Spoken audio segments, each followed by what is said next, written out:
into absolute control of human beings in their bodies, in their thoughts, and the ability to have them not remember the things that they played out. So to control their memories as well. So it is like utter control of human beings on pretty much every level, and all the science that they needed to do just that. Yeah. And I think and MK is German for mind control. Yeah. Instead of calling it MC Ultra, they just call it MK because they continued on what the Germans were doing in Germany around World War II, and even prior to that, the Russians were also doing experiments. After World War I, they were doing experiments, and then the Germans kind of took over, and then doing all these like experimenting with drugs and yeah, it was really merging drugs and trauma. Like that was that was really discovered. Like, it's kind of like, can you control people through trauma and drugs? Yeah. And then so this is 100% official. The CIA, because they actually declassified their own documents stating that they were testing. They were just like, even within the CIA itself, they were just like giving each other doses of like LSD just to see what would happen.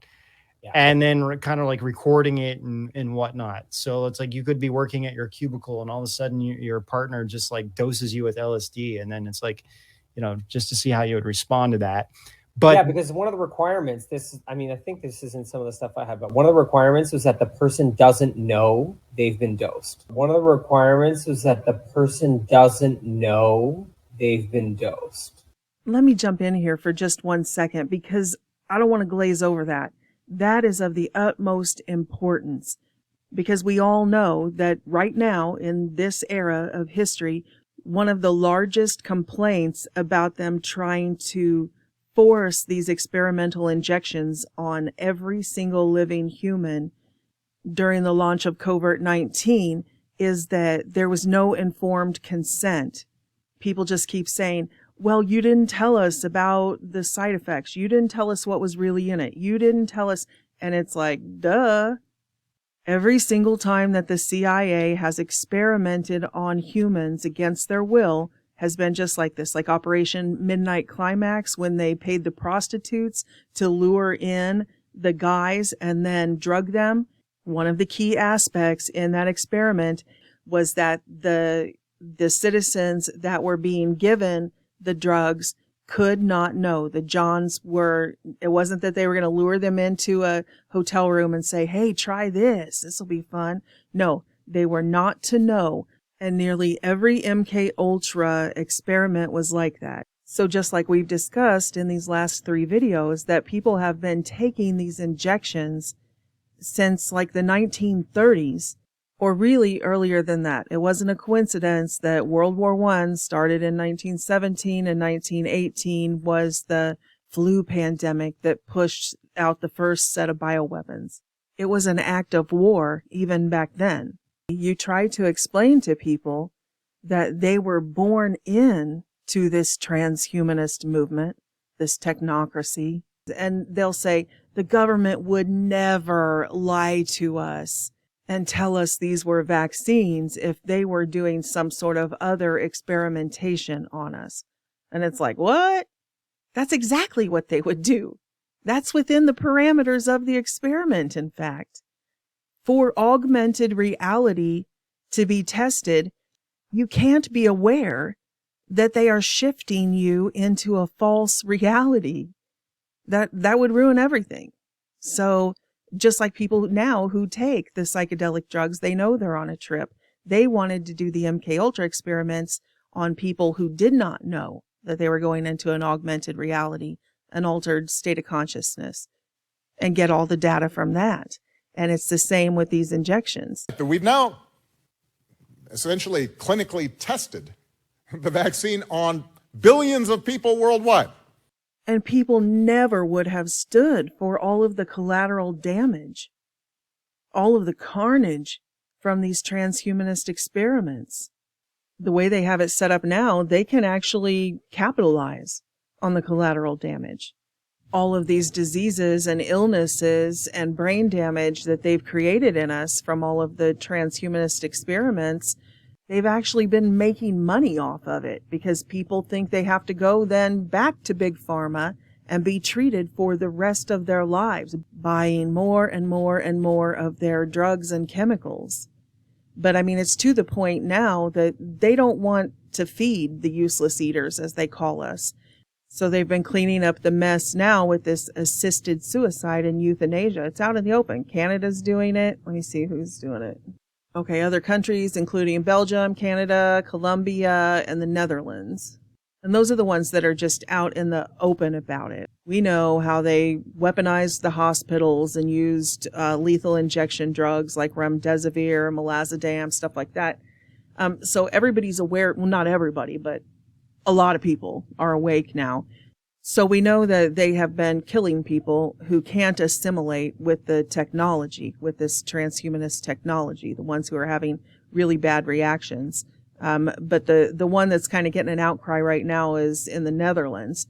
The Dutch assisted suicide programs have been killing autistic people and intellectually handicapped people, which is exactly what the Nazis did, right? Everyone wants to talk about the Holocaust like it was all about Jews, but it wasn't. One of the first groups of people that they rounded up and killed were the intellectually handicapped. And that's exactly what is still going on in the Netherlands with this assisted suicide. And that's basically just a cleanup program of the collateral damage from these experiments. The lifelong vaccine, air quotes implied, schedule has created a massive amount of augmented reality issues, which are called autism, which again is exactly why the MKUltra documents, the CIA documents say that one of the protocols is the people being experimented on cannot know that they are, is because otherwise people would stand up and rebel if they knew that autism was a form of augmented reality, if they knew that schizophrenia was a form of augmented reality, if they knew that all of these were side effects of this program. One, a lot of them can be treated or at least improved, those conditions improved if we knew what we were treating. And that's what the homeopathic and the alternative doctors are doing. And that's why we have seen the full force of the machine, everything from the media propaganda, Project Mockingbird, to the licensing agencies, the government agencies trying to pull the licenses of all these doctors, down to assassination. We have many martyrs, many, many martyrs. R.I.P. Dr. Rashid Buttar, he was fighting the autism from the vaccines, saying that this was coming from the vaccines over a decade before COVID-19. But he didn't survive World War III, just like so many others who have already fallen in this battle, like Russ Dizdar, Rob Skiba, who was one of the ones who brought forth this mind virus, literal mind virus, talking about the parasites and all of that we've discussed. Dr. Zelenko. I mean, this is war. People don't want to admit it, but this is no small thing. I'll talk a little bit more toward the end of this video about what I've been going through. This is not a joke to me. I don't do this for fun or shits and grins. This is very serious because it's serious to them. This is war, and they are assassinating people who have vital information on this because they don't want it stopped. So when I put up videos like of Foo Fighters in my backyard, that UFO orb thing, the same Foo Fighters that they saw in World War II, when I see this stuff, these monitoring spirits and all of this, it's not a joke. People are dying in this war. And I've lost an inordinate number of family members this last year since they've rolled this thing out, actually. Not like, seventh cousin removed. No, like immediate family members. My cousins and aunts and uncles. My cousin Bobby and my cousin Steve both died in the hospital on those machines from COVID, right? And then both of my parents got COVID just recently, like a couple of months, about 2 months ago, and it went on for many weeks. So for people who say, this isn't real, it's just the flu, we understand that they used the flu to beef up the numbers, to get the lockdowns, to push the injections. We get that. but there is a bioweapon out there. My dad, you guys know I've made multiple videos on the psychosis over the years as one of the augmented reality symptoms.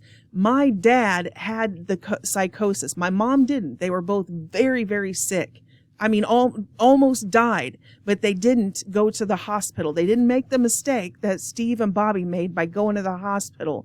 And they stayed home, and we treated them with the alternative treatments, and they pulled through. But they didn't take the injections. It wasn't the injections. This thing is loose in the earth. It is shedding. It is a bioweapon. About a week or two into it, my dad had this psychosis. It was like somebody slipped LSD in his coffee. And he has always been a big, burly guy, tough guy, hunter, not scared of anything, was drafted by our government during the Vietnam War, was forced to leave his wife and newborn son because he got the letter in the mail. This man was like a scared animal. He was the room was like closed off where there were no doors or exits out of it. He was having an augmented reality experience. It was like a bad LSD trip, and it lasted about 2 days, and it was tough getting him through it. Mom walked him through it, had to try to keep him, bringing him back to reality. So they did recover, but we just buried Aunt Brenda. And right before that, we buried Aunt Gloria. And right before that, we buried Aunt Darlene, which was Bobby's mom and Dad's sister. And right before that, we buried Uncle Melvin. So I've lost an inordinate amount of family members. And when I was cooking meals and bringing them over there to Mom and Dad, they were telling me about these strange experiences, like a helicopter had flown over their house, like really low, like it was going to land in their backyard. And these planes were coming over really low. And they were like, it was so strange. And then they get sick.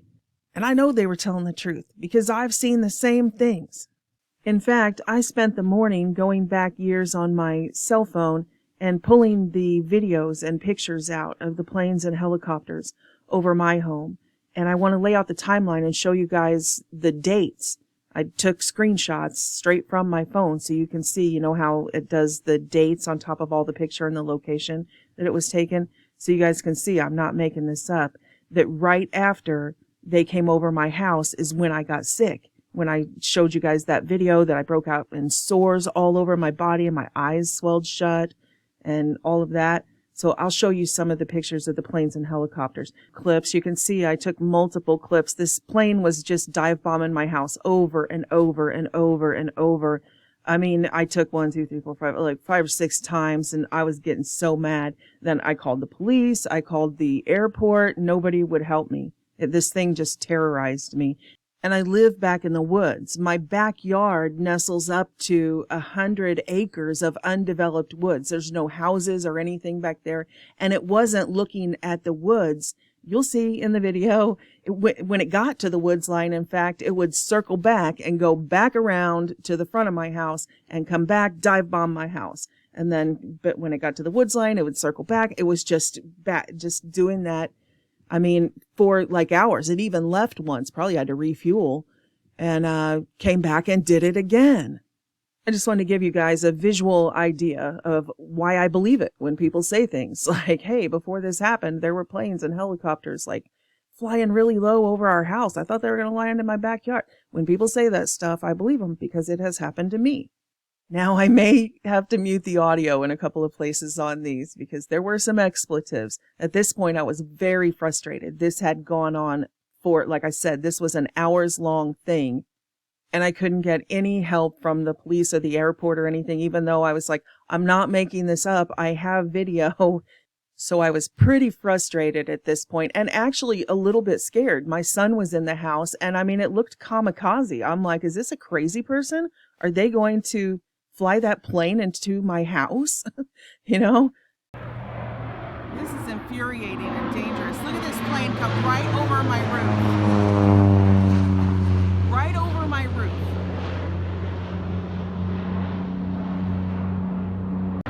Look at this. There are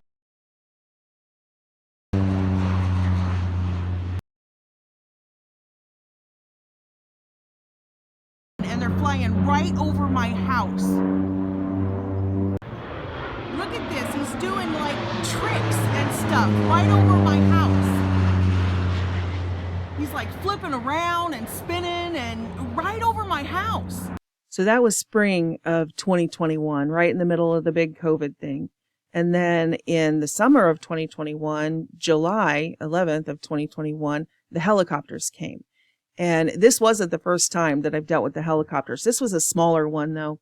But back in like 2016, when my best friend Deb was living out here, and she wasn't home at the time, but she saw the military helicopter down the highway here. So she knew exactly what I was talking about, but I was home alone. This military helicopter came right over my house like that plane and dipped down like it was going to land in my backyard. And I mean, so low that it was blowing stuff around in my yard and then lifted off and took off. So I don't know what that was all about. Now this one was pretty low, but not like down, like on my roof or landing in my backyard. But I thought this was interesting because it looks like there's some sort of sprayer on the bottom of it. And, you know, a lot of people say, oh, it's a crop sprayer or whatever, but I don't have any crops. I don't have any fields. I'm a house. Why would it be spraying over my house? Then this is when it started getting really scary. When I started getting really sick, I started having these bouts of terrible, you know, COVID or whatever. So right after I uploaded that synthetic biology and nanobioelectronics video, then some of you probably remember that I posted this little 5-minute video about the possible break-in when my phone lines were cut and that snake was left in my house and my alarm system was disabled. I showed that because I have my entire house rigged with ADT, like even the windows. If a window is opened, an alarm goes off. And the windows, one of the window sensors was removed. And you can see the date down here in the lower left-hand corner that was October 4th, 2021 when I uploaded that. And the timestamp record of that, again, is only over on Odyssey because I was still on YouTube at the time that happened. In fact, it was right after this that they terminated my channel. So I didn't upload small videos like this on Rumble or Bitchute when I started moving archives over. But here you can see by the date on my cell phone pictures that I was still suffering very sick for weeks and weeks and weeks after that date. I mean, I was covered in sores, covered in rashes, my entire body, from my neck to my feet. Again, same date, weeks later, and I was still, both my eyes swelled shut, I couldn't see. And as far as this thing shedding, after I was caring for mom and dad through their COVID experience, then weeks later, I had another similar thing where I went deaf. I know people are always like, oh, you haven't posted anything since February. Are you okay? Thank you for your thoughts and prayers because no, I have not been okay. Warfare is intense. I've been fighting these illnesses. I've been drug into court over my websites and everything. Yeah, I've been through a lot. But anyway, just last month in June, I posted on Twitter, I'm like, yay, like I'm past it. Mom and dad are healed up. The court case is over. I'm going to do the edit on this video and get it up. And I went deaf. I had some sort of antibiotic resistant thing in my ears. You know how people, after they took the injection, said it felt like ants were crawling all over them? Well, that was the sensation I had in my ears. And so it started like all the way down in my jawline and went up into my ears, both ears. And then after about 3 weeks or so of antibiotics, it just got worse to where my entire ears sealed off, like up to the external part. Like they were so swollen up that my earlobes and, you know, the top part, the gristle part of my ear, the cartilage part, all of it was just swollen, puffy like a marshmallow. It was completely swollen shut. And I had to go to the hospital and get steroid injections and high-powered antibiotic cocktails and stuff. And it did. So then it did start to open up because they're like, we can't even put that little ear thing, you know, with the light in to see what's in there, what's going on, because it's completely sealed shut. And they did try. They were like pulling on my earlobe and I'm crying and they're trying to, and she's like, short of surgery, there's nothing, we don't know what's causing it. So they gave me the injections and stuff, and it did go down. Then I got my hearing back in my left ear, but then I was still deaf in my right ear. So I tried to start the edit, but I couldn't hear. I didn't know the volume was still, this may be pretty loud, because to me, I'm still dealing with this. So I don't know if the audio to this video is like screaming loud, or if it sounds like I'm in a tin can, because everything sounds to me like this. So I don't know if it sounds like that to you, or if it's just me. But I am better now, obviously, or I wouldn't be doing this edit. I can hear pretty good. It just kind of comes and goes with stabbing pains and stuff, but I do have my hearing back. And maybe in a later video, because this one's getting way too long, I'll tell you about what I ended up taking, because obviously antibiotics do not work on nanobots. In fact, I will tell you right now, the real turning point was EDTA, that I took EDTA just straight, like by the spoonful, by the teaspoonful. And the first time I took it, I like gagged and almost threw up. It's really gross. But within 30 minutes, my ears was like almost pop, and the crawling would stop, and it was amazing. So EDTA. You can see right here in June 2023, it costs about $61. I got it for $61. In fact, right here is the exact brand I used, and I got it from Natural Health Concept. And of course, the disclaimer, this is not medical advice. I'm just sharing with you my experience and what I did. And hey, I want to thank everybody who sent financial support all of this time while I haven't even been online, because I would have never been able to pay like $60, $70, $100 as I was fighting this thing, trying to get my hearing back. A lot of people just go by what the hospitals say, and they were doing antibiotics and stuff, and it was getting worse. It wasn't getting better. It got increasingly worse after several weeks of antibiotics. So, the fact that I was financially able to afford expensive supplements like this that aren't covered by insurance or anything like that, it was a real godsend. So thank you guys so much. You guys know, just like last video, how I showed the orb, a literal Foo Fighter in my backyard. It's not just planes and helicopters. Now we've graduated, I guess, to Foo Fighters, to, other inhuman entities. But that is the definition of spiritual warfare. Over the years, I've kept you guys abreast of my situation with spiritual warfare. I've had poltergeist activity. I've had shadow people, Hat Man, cryptid encounters in my woods. I even got bluff charged one night. Not even kidding. So that's the truth. It's not excuses. It's a constant battle. This is spiritual warfare. And I'm sure the vast majority of you are going through it too. I know you are, because I get your messages. Incredible financial struggles, incredible health struggles, just everything coming at us right now. Because when you step out to do anything for the Lord, to help wake up souls out of this trance and lead them to Jesus Christ, these things are going to come after you, because they want you to shut up. They want you to stop. And the weapons of our warfare are spiritual, not carnal. So we got to be at the top of our game. This is the end time battle. This thing is going to culminate in the war of all wars, the battle of Armageddon. I mean, we're not there yet, but if you have chosen sides and you are going to fight in the army of the Most High Holy God, then you can expect to move into more and more intense spiritual warfare as that great and terrible day approaches. But I just want everyone to know that I'm fine. I don't live in fear at all. I mean, maybe that was one of the blessings of the out-of-body experience I had when I was a teenager, is that I don't fear death at all. I know for a fact that there is an afterlife. It's not like a religion to me. I know Him. I know my God. I have a personal relationship with Jesus Christ. So I don't live in fear. I do get battle weary. I go through all, the spirit's willing and the flesh is weak stuff. But I don't live in fear. I really do live in that peace that surpasses understanding. And I'm going to fight till the very last minute. If God decides to take me out, then I'm going to go out in a blaze of glory. I'm going to finish this safe haven for the refugees. I'm going to keep broadcasting the revelations that the Lord gives me and try to reach every soul that I possibly can. So even though I may have to endure till the end, I'm going to complete my mission. And God's not going to let anybody touch me until I do. It's just like Jesus said in John 19:11, when Pilate was getting ready to crucify him, to turn him over to the synagogue of Satan so they could kill him. And Pilate says, aren't you even going to say anything to try and defend yourself? And Jesus said, you could have no power at all against me unless it had been given to you from above. So you think you're going to get one over on me, but I'm about to get one over on you. I'm going to complete my mission. God said he's the author and the finisher of our faith.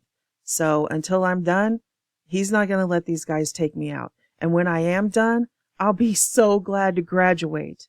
I want to graduate, get my diploma, and hear, well done, good and faithful servant, and get out of this hellscape.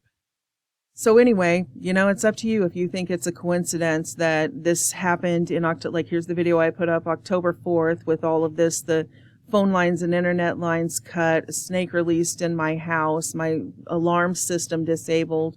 Then by 2 weeks later, here's October 19th, I was disabled, covered in rashes and sores and my eyes swelled shut. So that's October 19th. And on October 17th, 2021, Russ Dizdar dies of COVID. Russ Dizdar has passed away sadly on Monday, October 17th, 2021 due to complications from COVID-19. Yeah, right. While at the exact same time, on October 15th, 2021, Rob Skiba, an influential figure in flat earth and Christian circles, has died of COVID-19. While at the exact same time, Steve Quayle was on oxygen and almost died of COVID-19. Remember, I put that video up on October 20th, 2021 of all the martyrs, all the people that they were taking out, that they were picking off. And there were tons of others, like leaders of rallies, people who organized rallies and protest groups and stuff like that. And the MK Ultra Mockingbird media were gloating about it and they were so happy they were using it as propaganda to get people to take more bioweapon injections. They were saying, look at all of these anti-vaxxers who just got assassinated. I mean, they all just died of COVID because they wouldn't take the injections. So this is very serious. If you are not right with Jesus Christ, if you are not saved, please, I am begging you, please invite Jesus Christ into your life. Please ask for his Holy Spirit.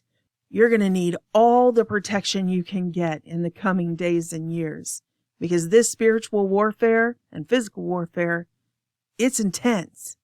If you don't know how to do that, you don't know what I'm talking about, please go down below in the description box and there will be a link right there that says Get Saved.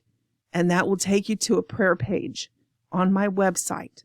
And you don't need any certain like ritualistic prayer or anything. It's just to give you a guideline about what to ask for and why to ask for it and who to ask for it.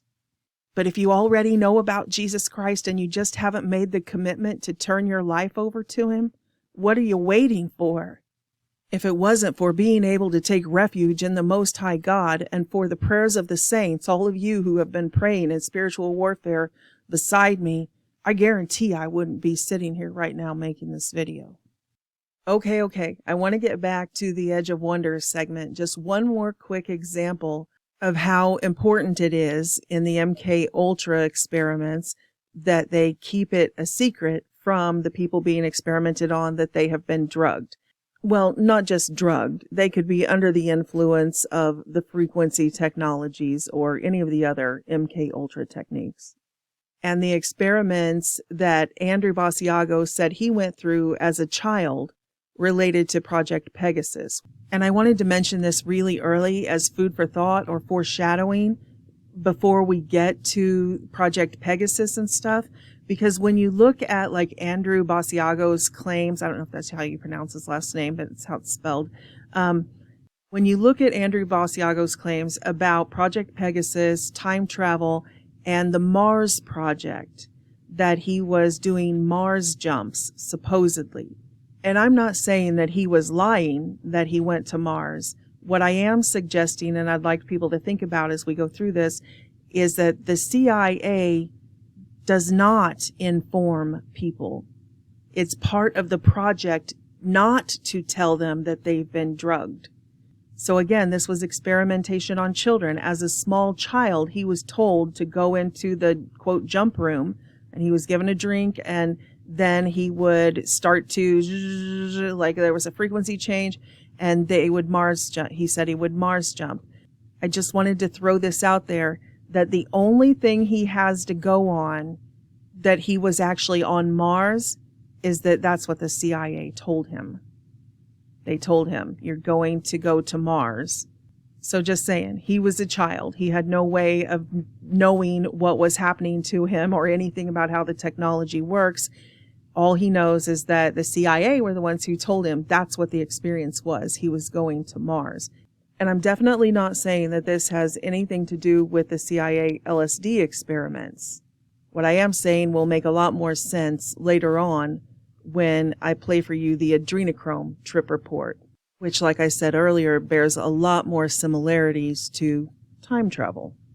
That was one of their stipulations. They cannot know that they're being impacted. And so as long as they had those conditions, they were obsessed with trying to play that out. Yeah, yeah. Someone in the chat mentioned Manchurian Candidate. And if you haven't seen the first one, not the one with Denzel Washington, but the first Manchurian Candidate, I think it came out right before the assassination of JFK. And they actually pulled the movie from the theaters because it was so close to what was going on in real life. And then after like 6 months, they released it back in the theaters. But that movie really spells out clearly how like patsies are being used for weapons and essentially mind control, all of this stuff. It's like because the person may not even know that they're under some form of hypnosis or mind control. And in the movie, I think it was a Queen of Hearts. So when he sees the Queen of Hearts, that's him acting, and he knows he needs to shoot somebody and assassinate. I think it's the president actually in the movie. So, symbolism is a big thing, like using symbolism and narratives, like certain stories, keywords. And they eventually moved it into tones and things like that. Right? Yeah, tones. That's a big one too. We're gonna add some stuff on that. And so Stranger Things is a big part of this because Rob and I did a bunch of episodes related to Montauk Project, and MK Ultra and the Montauk Project really go hand in hand because this was some of the things that they were doing. They were experimenting with kids and children, looking for people with some kind of psychic abilities and trying to see if they can amplify them. And that was also part of all of these experiments. And then Michael Aquino, the satanic dude who was in the military, he was he's a really evil guy. That guy is a freaky dude. He was one of the head people. And he literally looks like a vampire. I mean, he's the one with like the weird eyelash or eyebrows. Yeah, like he has the eyebrows that he twists up. Yeah. Super weird. He wants to look like a supervillain. That is his desire. Yeah, there he is. Right there. He is a proclaimed Satanist. He's happy to be a Satanist. He was with the guy who founded the Church of Satan, Anton LaVey. Yes. And then they had a falling out, and then he formed the Temple of Set, which is another like satanic thing that branches off of that. So and he is specifically named in the testimony of Kathy O'Brien. Yes, he is. She talks about him as being very, very deep into the MK Ultra programs and being, I believe, a programmer is what. Well, from my understanding, he was the one that was put in charge of the whole entire thing. Okay, they didn't mention this, but I wanted to point out that what we were talking about, this taking place in schools, that they were using schools, that Michael Aquino was the lieutenant colonel back in the 1980s that was involved in the Presidio preschool molestations. Several of the children picked him out of a lineup. One of the children picked him and his wife Lilith out of the lineup and described the inside of his home, including a soundproofed room that they were taken out of school and taken to. And they did get a search warrant for his house, and he did indeed have that soundproof room in his house. Plus, several of the children tested positive for STDs. So there was medical evidence, there was all of the evidence they needed, and of course, nothing ever happened. It just got swept under the rug and written up as, what was the cover up? Oh, it was satanic panic of that era, but it wasn't. It was all verifiable. Oh, and after the children came forward and they opened the investigation, the Presidio preschool and the building next to it just happened to burn to the ground, destroying all the rest of the evidence that may have been in there. We did a deep dive on that. I think you can find that information in Paradise Lost, if I'm not mistaken, the video series called Paradise Lost on my website. And this situation with the preschool was completely separate from what Kathy O'Brien had testified to. And although you might say that can't be confirmed, what she is saying, it is absolutely true that psychological operations, that was his job in the military. PsyOps, psychological operations. So that dude is a very evil guy. There's definitely stories of, I mean, even Kathy O'Brien's story. I mean, you know, doing all these things to children. He was the head person to do this. And if you don't believe us, this is where it gets into what Robert Kennedy posted. So, okay. So going back to, before we go into that, okay, Lindsay's like, maybe we should bring up who's Kathy O'Brien. True. Kathy O'Brien cannot be. Yeah, we have a really incredible interview with her on Rise TV. And I think, Simon, did you talk to her as well? No, I've just been deeply researching her stuff for a long time now. And yeah, she's amazing. I mean, this is someone who escaped the MK Ultra robotic mind control program and got all her memories back and then published everything and actually testified in front of Congress about everything she knew. And what's crazy about Kathy's story is that she knew like code words from programs and things that she couldn't have known otherwise. So that's true too. She talks about the fact that the kind of trauma they induce gives you photographic memory. So you have a perfect memory locked inside of you. And what she discovered through being rescued was that when she unlocked the memories, she had crystal clear memories come through. And so she had all the information of the programs that she had been a part of, all the code words, everything that she had been sort of used as a container to transport and give to other people within these covert networks. Really fascinating stuff. Amazing. Yeah. So yeah, very, very relevant to now, man. Kennedy dropping this on Twitter is huge. It really puts it into the mainstream. Yes, Simon, why don't you go ahead and go into this, what this is. And so just before I do, this is very interesting. So he drops this article that's new docs link CIA to medical torture of indigenous children and Black prisoners. Now, this is really important, as he points out, is that it's from a publication that is actually more sort of left-leaning. We're not looking at a right-leaning publication at all. And in fact, one of the ways we can tell, you know, that very overtly is if you go and read the article, it is very focused on racism and racial like inequality, and it's coming from that angle, which is fine because a lot of it was based on that. Like these MK Ultra programs, there was severe racism for sure. So let's get into some of what it says. It says in October of 2021, new evidence surfaced linking disappeared indigenous children to MK Ultra experiments conducted by CIA-sponsored researchers.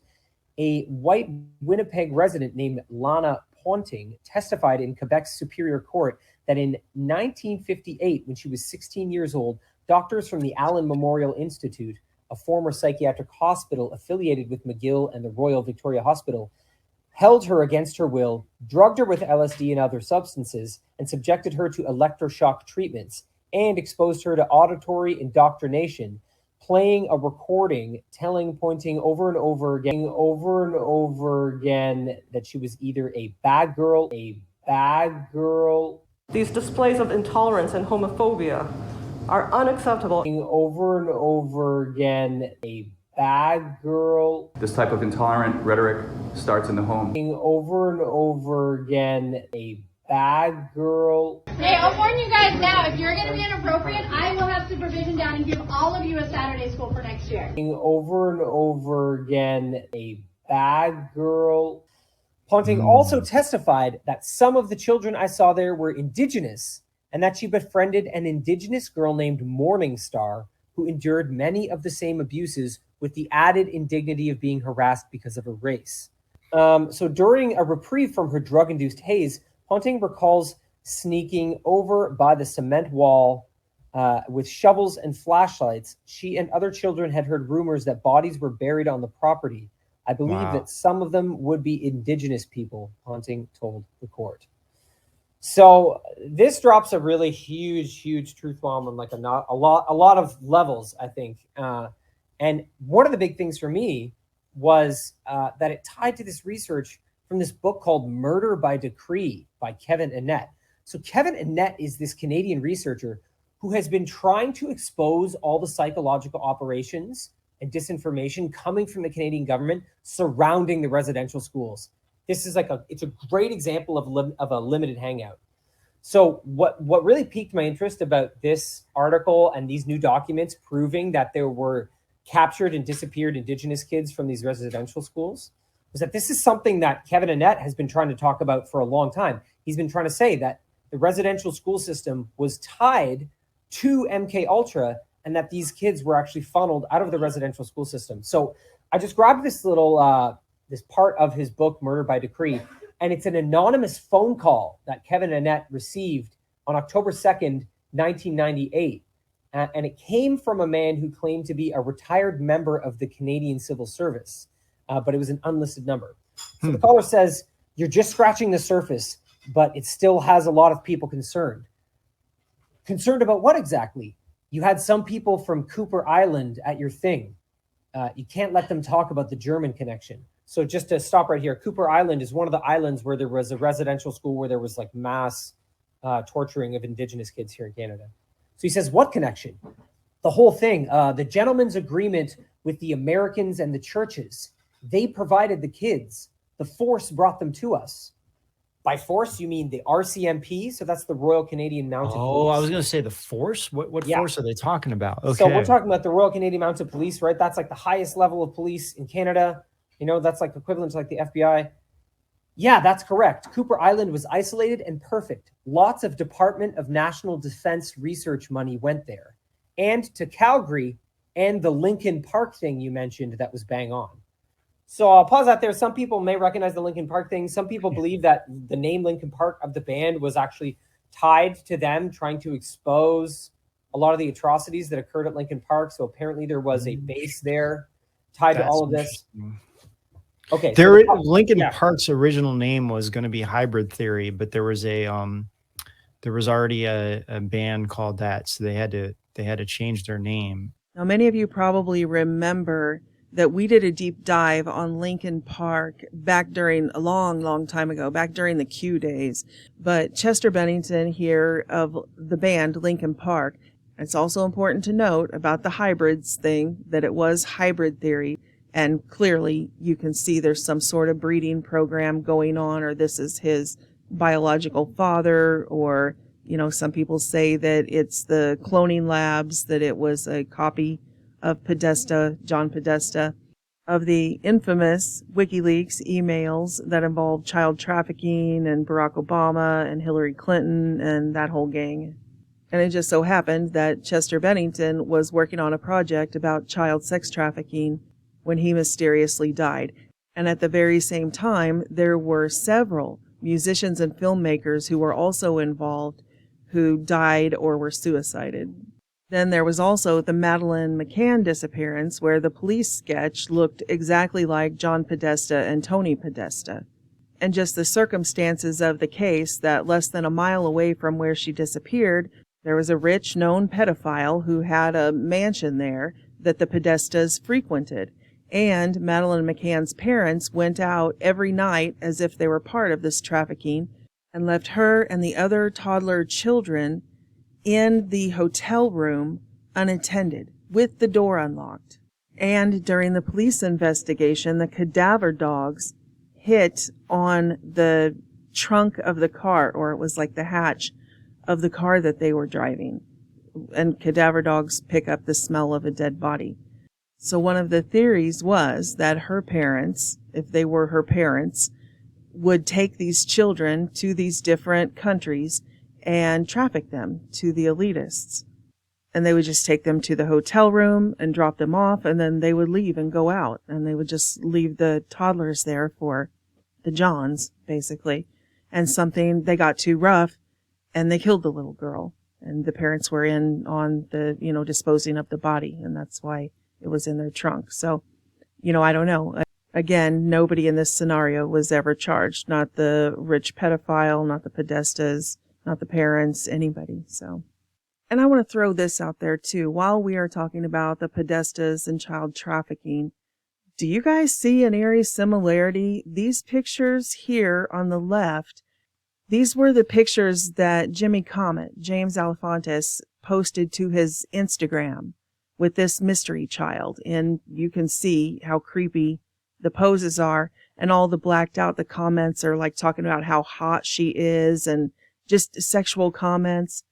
Really disgusting, vile stuff, like calling a baby a hoe while she's holding all these international currencies. Okay, so this is Madeleine McCann.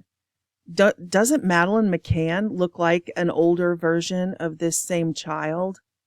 Like, here's a classic Pizzagate example, would be Jimmy Comet dressing her up in a shirt that says pizza slut.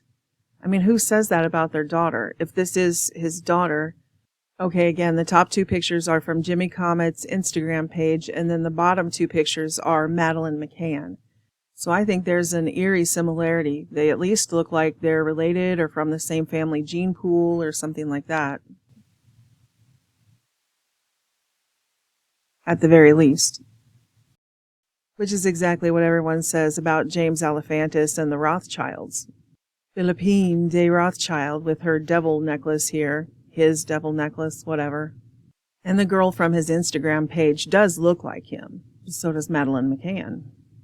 And of course we know that Jimmy Comet, James Alefantis, is tight with the Podestas. So, coincidence? So I don't know exactly what that means, but I wanted to throw it out there and see if you guys had any ideas. I don't think the ages match up, that it would be the same exact girl, but I wanted to toss it out there in light of this thing that we keep seeing over and over and over, like these celebrity doppelgangers. They almost like clones of each other.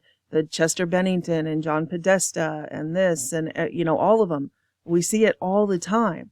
So in light of hybrid theory and in light of Kathy O'Brien's testimony that she was treated like she was a synthetic robot, an organic robotoid. Not only does she always use the term that it was robotic programming, but when she accessed her memory, it was like accessing the memory of a computer, that it was photographic memory. It wasn't like we would talk about like, oh, my memory's fuzzy. Like once she accessed it, she had photographic memory, like a computer.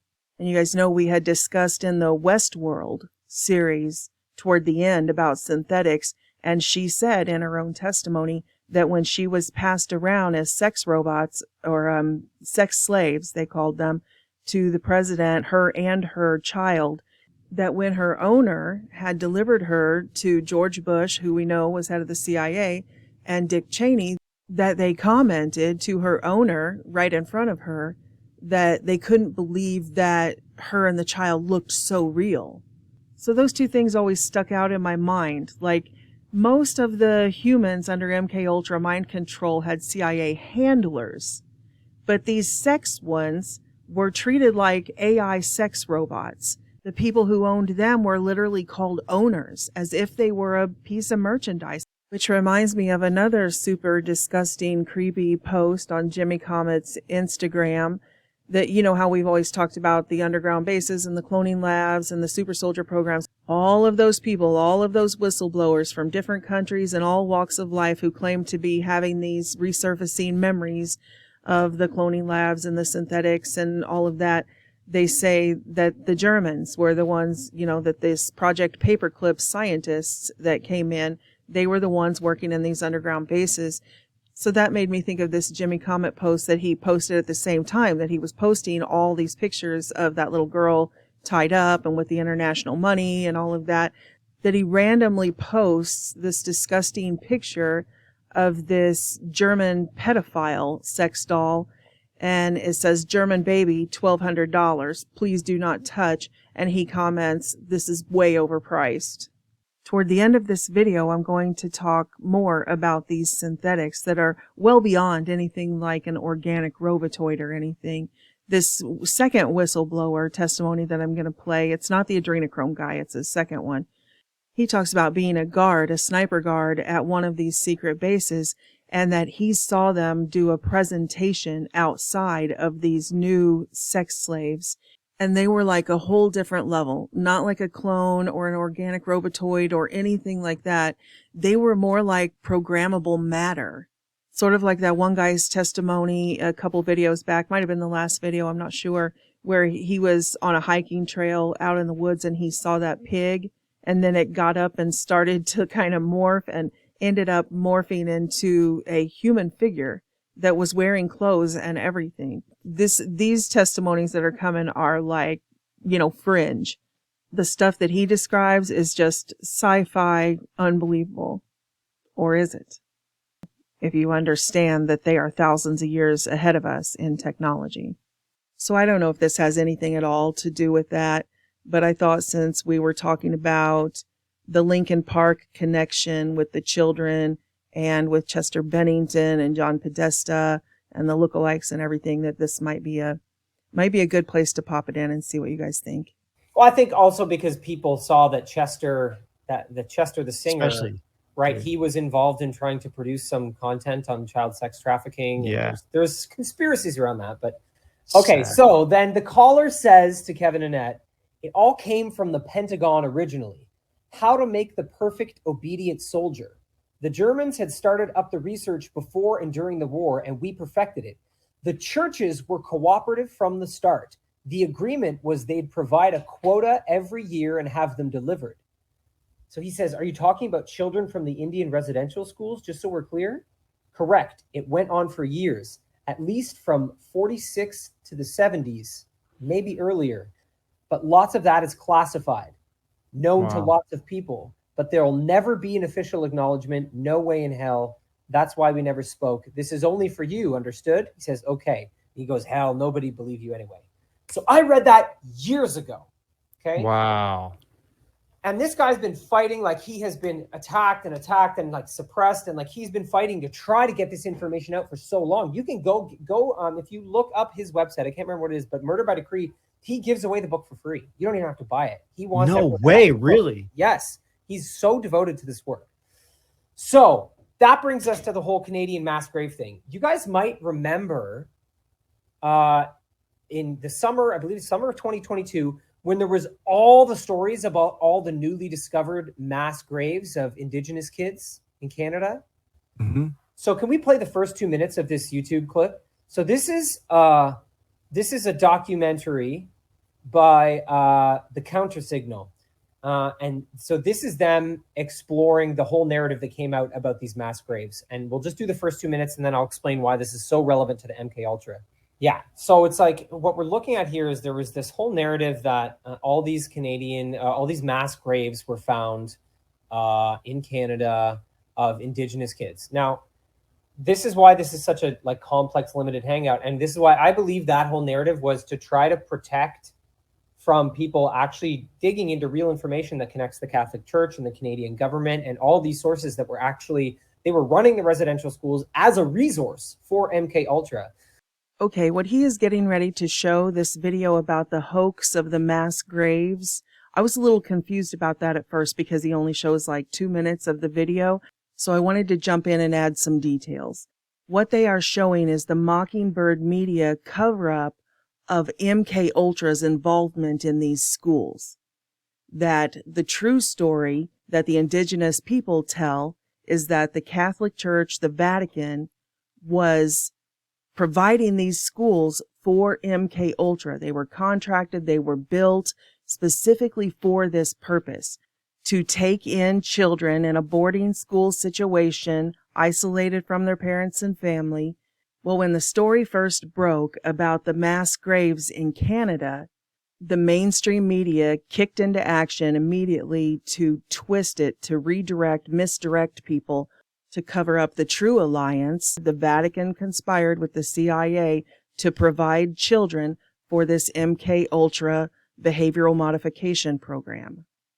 So the Mockingbird media propaganda campaign accomplished two things, and that was to protect the Catholic Church and the Canadian government, just like here in our country. Same thing. We see like the Clinton, Obama, Biden, that whole gang working with these Catholic charities and orphanages. Allegedly, in my humble opinion, everything that I say on any of my platforms and any of my videos, including this one, is just my personal opinion. I'm just talking. I'm just expressing my own thoughts that there could be very real mafia crime syndicates in the earth who are involved in weapons trafficking, drug trafficking, and human trafficking. I may mention names of individuals who have not been convicted of any crimes, unfortunately. So everything I say is just allegedly. It's my opinion. These are my thoughts, my theories, and I'm entitled to them. Just wanted to legally add my disclaimer there. I don't need anybody dragging me into court like Alex Jones' Sandy Hook thing and have these crime syndicate judges allegedly try to make me pay like $60 trillion I don't have because I just shared my opinion. Like the Clinton Foundation, Laura Silsby scandal over in Haiti, that they were taking these children whose parents survived the earthquake. But amidst the chaos, they went and gathered up a bunch of, quote, orphans and were trying to get across the border with them. Same thing is happening at the southern border right now, right? We remember that Eric Holder and Barack Obama were running fast and furious to provide guns to the drug cartels. Then the leftist government, the Democrats, started passing out free crack pipes and free drug syringes and everything to the residents of California and other places, while simultaneously opening up the border so that they can flood in. The drug cartels, unresisted, can just flood in tons of illegal drugs and fentanyl and everything else, and have just destroyed. I mean, they're destroying the American citizens. And sadly, this cabal, who has already launched the coup has already happened, and they have overthrown our government, and now we have this faux Biden thing. They're not just trafficking in guns and drugs, they are trafficking in children across the southern border, tons of them. You know what's really sad though is most of these children look like this isn't just a natural sleep. They are out. No. You look, they're sedated. They are sedated. Look at them. This is not Look normal. at, he's just like completely lunched over. Ask them when the last time they ate was. ¿Cuándo fue la última vez que comieron los niños? So this is what we're telling you. A lot of times, these children don't belong to some of these people. Okay. This is human trafficking. They're not even reacting, huh? At its finest. See how they don't react? Their pupils don't even react to the bright light in their face? No, these kids are drugged. ¿Qué le dieron a los niños? Here's this. Look at this little sweetheart. Guys, this is really a reality. This is actually the United States right now. This isn't a third world country. This is the United States, and unfortunately, our law enforcement agencies are out here assisting and abetting in the child trafficking trade, guys. Absolutely. There's like no way that you can call me a conspiracy theorist. There's no way that you can say that we're making shit up. We're out here, guys, living this day after day. Y'all think we do this because we enjoy it? We literally go home with stuff in our head, and seeing this should be upsetting to everybody, whether you're on the left or on the right. This should not be tolerated in our country. He's unconscious. You guys remember that Alex Jones footage that he's years ago. He's like jumping in front of the car right in front of the charity. And everybody's like, oh, Alex Jones is such a maniac. The Catholic orphanages and charities, they're just helping the children. And isn't it? Nobody ever sees these children again. And again, above the law, because we all have to have our children in car seats, our toddlers, they got to be strapped in car seats and then seat belted, the car seat and the child into the car and all of that, or we'll get all these tickets. And, you know, DCFS would come and intervene if you were hauling your kid around in your trunk or something. But these delivery services that are coming to these Catholic charities and stuff and picking up loads of kids and driving off with them, like 10 kids shoved in the back like sardines. No seat belts, no anything, just like their cargo, throw them in there and drive off. Just like we mentioned about the children in schools having no protection from all of the sexual exploitation. If you call the government officials, you call the police, they stop the Alex Jones. They stop the people who are trying to get help for the children instead of stopping the child traffickers. Hey, we need the police over here. They got a bunch of kids without their car seats. Hey, they're piling that car right now. You got a car seat for them? You got a car seat? That's illegal, bro. Where are you taking these kids? That's illegal. If you get in a traffic accident, those where kids are are you going to get taking hurt. these kids? You have a car seat. That's illegal. How is this Christian? Hey, we need the police over here. They got a bunch of kids without their car seats. You're violating Texas law. Who is this right here? Hey, you have no comment. See, you got those children in there illegally. You're about to run a human being over. Hey, you got those children in there. Who are you? You got those smuggled children illegally. Who are you? Where are you taking these children? You're smuggling children. Are you part of You got to be legally in that vehicle. You're not a part of this organization? Who are you? Where are you taking these kids? We know you're smuggling these kids. Where are you taking these kids? In the back of there without children seats. Where are you taking these kids? Sir, identify. This is the massive smuggling. This is literally human smuggling. These are children. Where are you taking these kids? And now, sir, where are you taking these kids? They don't even have car seats. Sir, their seatbelts on. Their seatbelts aren't even on. Where are you taking these children? Sir, identify yourself. Who are you? Don't fucking hit me. I'll tell you right fucking. Who do you work for? Are you a part of this organization? No, sir. I don't know. So you don't know where these kids are going? They're going to check the COVID over there. No, they came from over there. They're not being checked for COVID. So you don't know who you work for? Call the police. We need to call the police right now. I want to know where these kids are going. You are violating state law. You have children. They're not going there. You're not making any sense, sir. Identify yourself. Who are you? Kids out of that back, man. If somebody rear ends you, those kids are going to get hurt. Doing that? How do you know? Go to the southern border. That's the mom. Mother, yeah. Get all sorts of fucked up. And this isn't like a couple of rogue cops who won't do their job. This is systemic. They have infiltrated these agencies. And I'm not against the police. I'm not one of those defund the police gals or something. Not at all. But clearly, the entire justice system has been infiltrated. People used to just talk about cities like New York. Oh, the New York Police Department, they're all on the take from the mafia. They're all, that sort of thing. But now it is systemic throughout the entire United States and the world, for that matter. You guys know the FBI, it's totally corrupt. CIA, totally corrupt. Even the United Nations, totally corrupt, laughable, have been forever. And a lot of these whistleblowers who come out talking about it, they're not peons. I mean, these are top guys in the United Nations who thought that the United Nations, in theory, it's a great idea. Wouldn't we want everybody to come to the round table, all of the countries? You get to maintain your own culture, your own way of doing things. But, we're all family. The human race is all one race. We're all one family. The 12 tribes of Hebrews are the 12 tribes of humanity, the 12 ethnicities. We're all the descendants of Adam. So in theory, it's a great idea. But anytime a normal person gets in there, a person who actually has good intentions, they immediately realize that this is a worldwide crime syndicate. Right here is the former executive director of the United Nations and the president of the Club of Rome. And he says openly that not only are they corrupt, that they are a crime syndicate that is involved in human trafficking. He specifically calls them pedophiles. The problem is that the UN agenda is the same with Davos agenda. Mm-hmm. This, in fact, is my main topic for our conversation today. For this reason, the world oligarchic system, they have the power on Europe because they control all the people like Bundeskanzler or president or prime minister or whatever there are. So for this reason, sorry to interrupt you, the situation with Donald Trump was a big shock.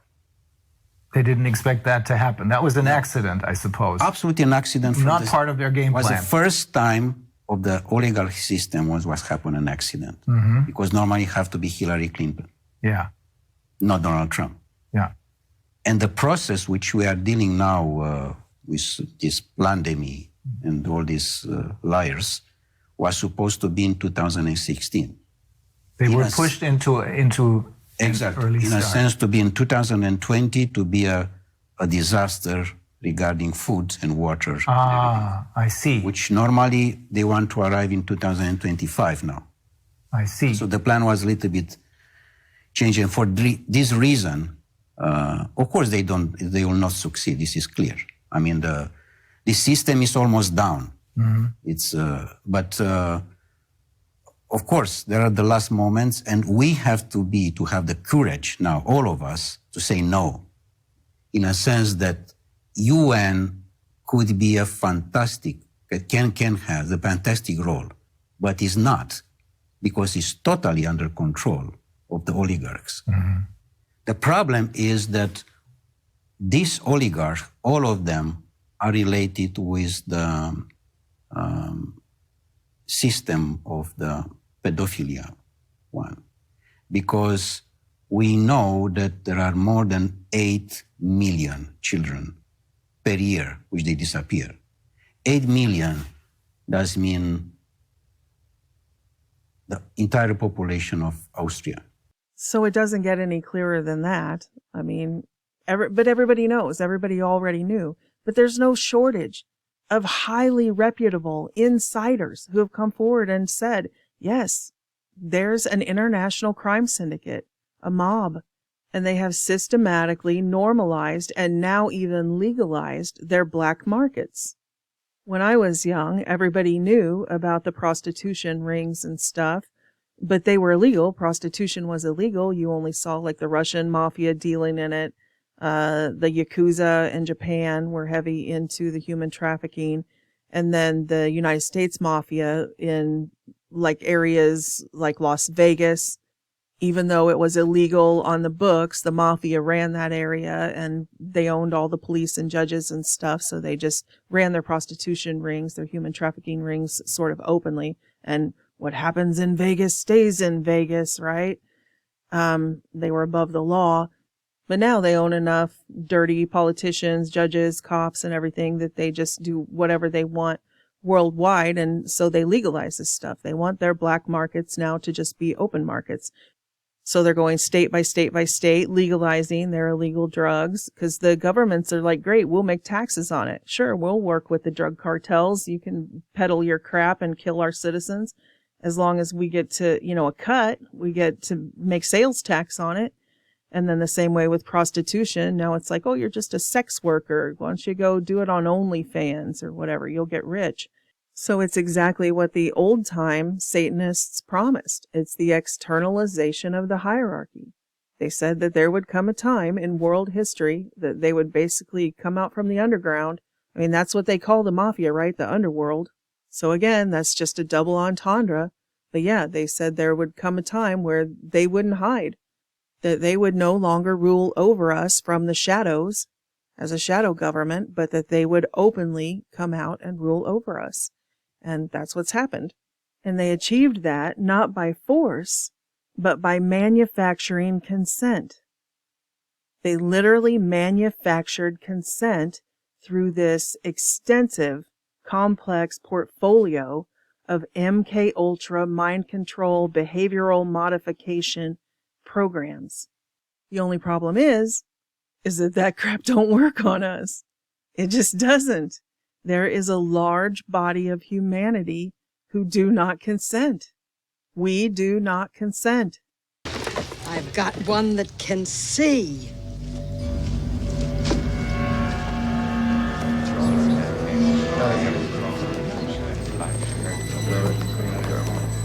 He's a tall Caucasian male, doesn't appear armed, wearing sunglasses. I don't like this one bit. And they are just livid about it. They cannot figure out why we cannot be brainwashed, why we will not comply. And it's because we don't have the veil. We no longer have the veil over our eyes, technologically or spiritually. Some of us one, some of us the other, some of us both. But yeah, casting the veil, that's a witchcraft. That's spell casting. They really do summon these entities and send them out to people to try to, possess them, to put the veil back on their eyes. I put that clip in of the guy doing it wasn't an LSD trip report. What was it? I think it was mushrooms. He was doing psilocybin, and he had that augmented reality experience where he was literally seeing them. Everything else in the room was the same. Everything was the same, except he was seeing them tell him that they were homosexuals, and they were trying to get him to, get involved in that. And he's like, whoa. But when they went back and watched the video, because they videotaped the trip experience, those two didn't ever say that. That was all in his mind. So that's the veil, the augmented reality. And this is a true story. It's in the transcripts. You cannot make this stuff up. In court last month, or I guess a couple months ago now, he literally said on the stand, I gasped because it was so similar to what I had just done in the video. But, a month or two before, back in February, so months before, exactly what happened to that guy that I showed as an example of augmented reality happened to me in court. So he got up on the stand and testified. He said that I was kissing him on the mouth. This was out on the street, in public, on the sidewalk. But when he testified, he said that I was kissing him on the mouth and telling him I was a homosexual too. And none of that happened. No one even said the word homosexual, even though he was a homosexual. Like, that was never even brought up. I mean, granted, he was in the middle of a mental health crisis. He had just gotten out of the mental hospital. He's diagnosed with bipolar and I think anxiety disorder, and he's on lithium. And again, that's just more support for my theory about what I say paranoid schizophrenia is and all of these different mental illnesses. It's the veil. It's augmented reality. I mean, it's hard to tell. People lie on the stand. But I thought, what are the odds? I just did a video about a guy who had an augmented reality experience, that he thought that's how he perceived reality. He wasn't making it up. So I'm in awe. I don't know if he was lying or if he really has a veil that strong. People who are mentally ill, that's what delusions are. The reality they're living in, it's not really happening, but to them it is. But talking about spell casting, in witchcraft, there was a story I think it was on PRT. I'm not 100% sure. I think it was, where he talked about this guy who had met this gal and they had gone home together, or he was at her house or something for dinner. I might mess up some of the details, but the points that I want to make are valid. But anyway, they were having some drinks and getting to know each other and stuff. And she got out this witchcraft book, this satanic witchcraft book, and had him put his hand on it and stuff. And he said that she put a spell on him. She put the veil on him. So he or his friend ended up finding someone that could give him deliverance, that could deliver him from this spirit that was on him, the veil. But when she came to the door to help him, when he opened the door, he was like, ah! And he saw the witch who had put the spell on him, the girl that he had been with that night. And so he was like, backing away, like, get away from me and stuff. And she's like, oh, I see what's happened. She understood that he had the veil and he wasn't seeing her.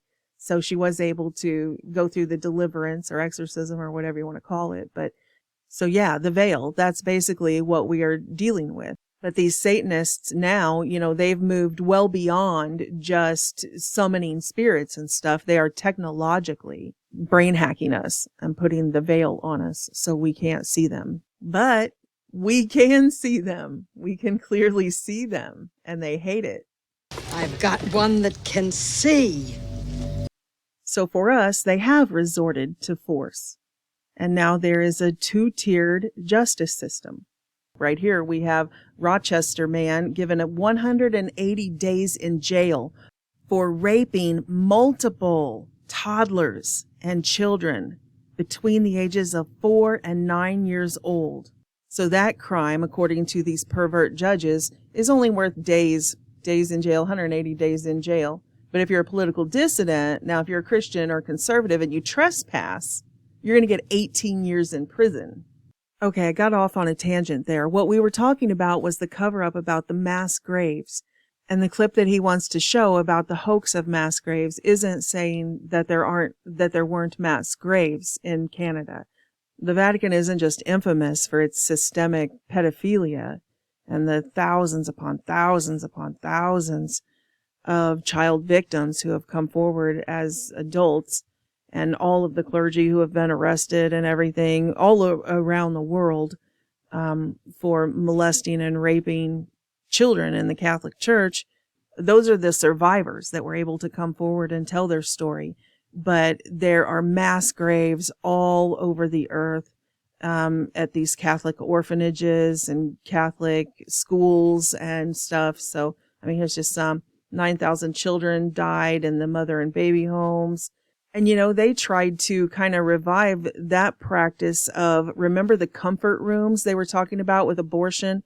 They were calling it abortion after live birth, that they would lay the child aside in a, quote, comfort room and basically let it die of neglect. And that was okay because they considered that abortion. Just like New York passed that law that full-term babies can be aborted. Healthy full-term humans, you just kill them and they call that abortion. Unbelievable. But anyway, here's a mass grave at a Catholic orphanage run by nuns where they found a mass grave of 400 children. Then here is another one, a Catholic orphanage, where they found a mass grave of 796 children. And it's not just like a graveyard with unmarked graves, how the BBC makes it out. One of these had 800 bodies of children in a septic tank. So it's not shocking at all, and it's not a hoax at all that there were also these mass graves in Canada. So basically, in this YouTube clip, they'll show, and you guys will remember because there was mass media coverage of this. So I don't know, let's dive into it and then we'll see. Even the Christian faith in Canada is reaching all-time lows, with churches whose pews were getting sparse now empty due to COVID restrictions. Pastors have been arrested, congregations fined, and now this community, desperate for a place to practice their faith, have been met with a summer of horrors. Terror attacks on their churches like nothing we have seen before in Canada. Not simply a few arsonists or rogue graffiti attacks, dozens of churches under siege by fire, rock, and paint. Over 64 Canadian churches have been vandalized or burned in the last few months. Where did this begin, though? What sparked this great hatred towards the Christian community? Well, unlike other events in history, there was no grand assassination, no kidnapping, surprise bombing, political revolution, or protest. No, this wave of hate began with a single tweet. May 27th this year, the Kamloops Today released a tweet reading, "To Kamloops confirms bodies of 215 children buried at former Kamloops Indian Residential School." Following this tweet, the Vancouver Sun, Global News, CBC, and soon the worldwide press began to take to this story like wildfire. One by one, building on that single article and announcement. And soon the story took a life of its own, evolving into a tale of mass graves. New York Post, Washington Post, CTV News, and even The Sun all published headlines touting horrors of mass graves in Canada, with even political leaders hinting Okay, we can stop there. at a This was nuts, man. There were churches on fire all across Canada. Like they were just burning churches down, and like there was like a lack of investigations. The media here wouldn't cover the attacks on churches all across Canada. It was all instigated by this idea that there were these new mass graves of Indigenous kids uncovered. So in this documentary, they go to the sites where they claim this is happening, and it's all nonsense. There's no mass graves discovered of Indigenous kids at any of the sites they claimed. So it's not that there aren't graves, because as we see in the article that RFK released, there are actually people fighting, there are Indigenous people fighting to get access to sites that they know are graves from MKUltra experiments. Wow, so man. The Canadian press released this whole false narrative, right? So they released this whole false narrative telling people that there were these discoveries when they weren't the real mass graves. Then they used that to facilitate terrorist attacks on the churches all across Canada.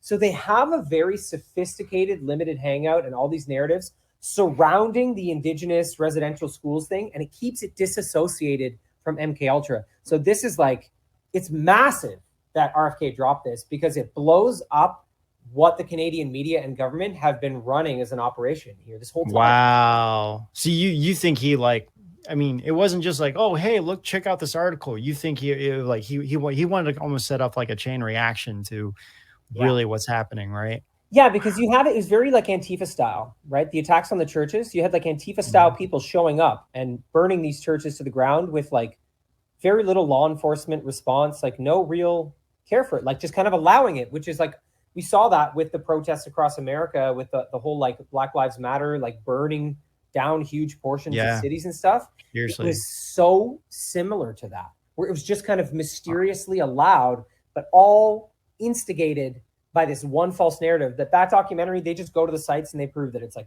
absolutely like those specific sites are not the sites, right? Wow. So pretty crazy, right? So there's a 2018 article called "The Truth About the CIA's Illegal MK Ultra Mind Control Experiments Using Drugs, Hypnosis, and Electronic Devices." This is a good one because it has to do with another huge dump of documents that this guy obtained. And it ties into a lot of what is in the RFK article on Twitter. So number one, it talks about how criminals who are awaiting trial, like in hospitals, they experimented on them to see if they could basically mind control them and then send them into trial to see if they would admit to more stuff in the trial under these mind control conditions. But one of the crazy quotes, and this really gets into it, is they were interested in developing ways to cause amnesia in humans using experiments, quote, no matter how weird, inconclusive, or unusual. Okay. Whoa. And this gets into, I think, a big deal of like where we are today. It goes on to detail how they were looking to find ways of developing hypnotic speaking techniques which would control the minds of large audiences and heighten group susceptibility. Crap. Dude, and that's exactly what people are saying of what's happening with the Taylor Swift concerts. People are like having these like amnesia where they're like, they literally, it's like they can remember being there and the whole thing is just certain parts. It's like, for example, some people were saying, I don't remember her playing this song, like a specific song, and she did play it and they have like no memory of it. And it's not just one person. It's like collectively a whole group of people that are going to her shows are forgetting parts of the show. See, and Roseanne was talking about this recently. She's saying that the CIA got into Hollywood and the entertainment industry, and they are using Hollywood and the entertainment industry to run operations. She was recently going on about this in an interview. So, I mean, and why better than do it at the biggest person, that exists right now, Taylor Swift. I mean, there's more people seeing her than anybody on the face of the planet right now. You know what? That fact itself, to me, smacks of hypnotic states, because Taylor Swift is not some phenom, musical genius. What is it about her that's so hypnotic that would draw all of these young people to her in worship? I mean, they're like insane about it. And here again on the screen, you can see we have that phenomenon of why does she look exactly like a doppelganger of Anton LaVey's daughter, the Satanist, Zena LaVey. She looks, I mean, they could be twins, sisters, clones. What's going on here? But what Ben was talking about, that the MK Ultra uses the actual frequencies of the music, the tones of the music, to create these hypnotic states, and that people are just now realizing, her audiences are just now realizing that they've been put in a trance, that they have missing time, which is very similar to what large groups of people reported at the Travis Scott Astroworld Festival that so many people died at. They said that they felt, the beat of the music when they walked in, they said it was giving them like anxiety, like panic attacks. And then people just started dropping over dead. They weren't all killed by the stampede. We played the videos earlier, the cell phone footage, that there were large openings where people were staying away from them, that they had just dropped. We also did a montage of the people who reported seeing demons, that those shadow people were moving around and through the crowd and would like jump off the stage and stuff into the crowd, and it picked them up. Their cell phones picked picked that up. Despite the cover story and everything, there was a flood of reports and cell phone footage and eyewitness testimony right off after the festival where people said they felt like it was an experiment. It was right after the first round of injections, and then they went into this frequency arena, they felt like. They said they could feel it the instant they got there. This is where it starts getting interesting. Everything we've talked about MK Ultra up to this point is kind of passé, but this is the stuff, the stranger things, the alternate realities, that type of stuff. This is where I really want to get into the meat and potatoes of the MK Ultra. Because coupled with her hypnosis, you know, she always has the giant serpent, the snakes everywhere, crawling all over, the giant snake on the stage. It's all about serpent worship. And in this video, You Need to Calm Down, it starts out that she's showing off her serpent kundalini on her spine, right? And we've talked about that. The kundalini is the neural lace. It's the neural interface in your central nervous system, down the spinal cord. It's the possession. It's the energetic nanoswarm possession, that artificial spirit that gets in and it links into your central nervous system, into every chakra system to control. I mean, your central nervous system controls your whole body, right? And so that's what they're always pushing, the indoctrination. But this video, You Need to Calm Down, also has that superficial level of MK Ultra behavioral modification. Because while they are playing those frequencies, those tones to put people into that hypnotic state, the surface message that they are programming, again, is the LGBTQ, the whole rainbow, the pride, all of it. So it's always the same thing. People have been programmed. They wonder, why do I have these desires? Why do I have these thoughts? Because you've been hypnotized and programmed. And if you feel any type of repulsion or a conscience inside you that makes you feel like this is wrong, that I shouldn't be taking part in this or watching this or whatever, then the whole theme of the song is just calm down, accept it, push that down. The entire hypnotic suggestion is that religious people are stupid, dumb, uneducated, dirty hicks, while all of the cool kids, right, they're all homosexual, they're all transgender, they're all sexual deviants. Every one of the cool kids are, with Taylor Swift, right? If you're going to worship Taylor Swift, that's literal hypnotic suggestion. That's MK Ultra 101. Put them in a hypnotic state and then program them. And then they will not be conscious of it, but they will act out what you programmed them to do. Same thing with Katy Perry. They feature her on Sesame Street and everything and make her familiar to the children and make parents think that she's family-friendly entertainment. And then she begins to groom the little children. They play the hypnotic tones and the frequencies while she sings about experimenting, I Kissed a Girl. So she starts grooming them, leading them in. And not just on a superficial propaganda level, literally hypnotic suggestion, MK Ultra programming. Same exact thing with Miley Cyrus. They start her out on a children's show and make her famous as she's the little idol of the little girls. And then they strip her down to a nude suit and make her do sexual acts on stage while playing these hypnotic tones and frequencies. They programmed an entire generation. They did the same thing with Britney Spears. They started her out on Mickey Mouse Club until all the kids knew who she was and everything.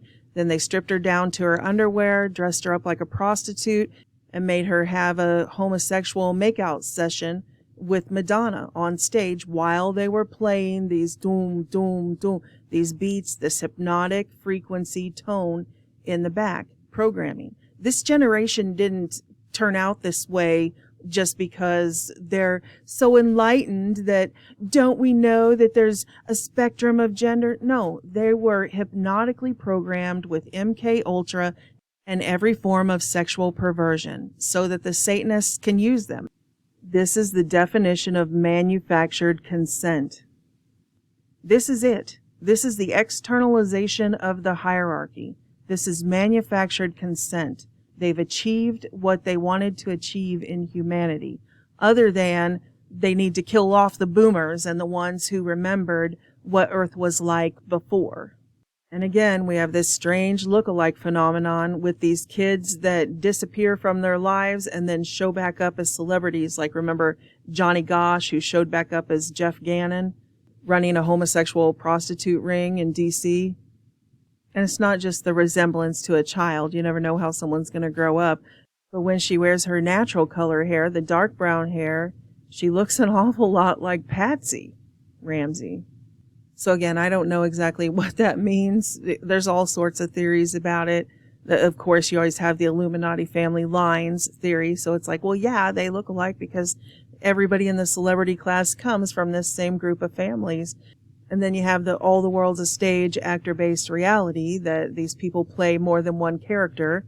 They'll kill off one character like a soap opera, and then they'll reappear as another character.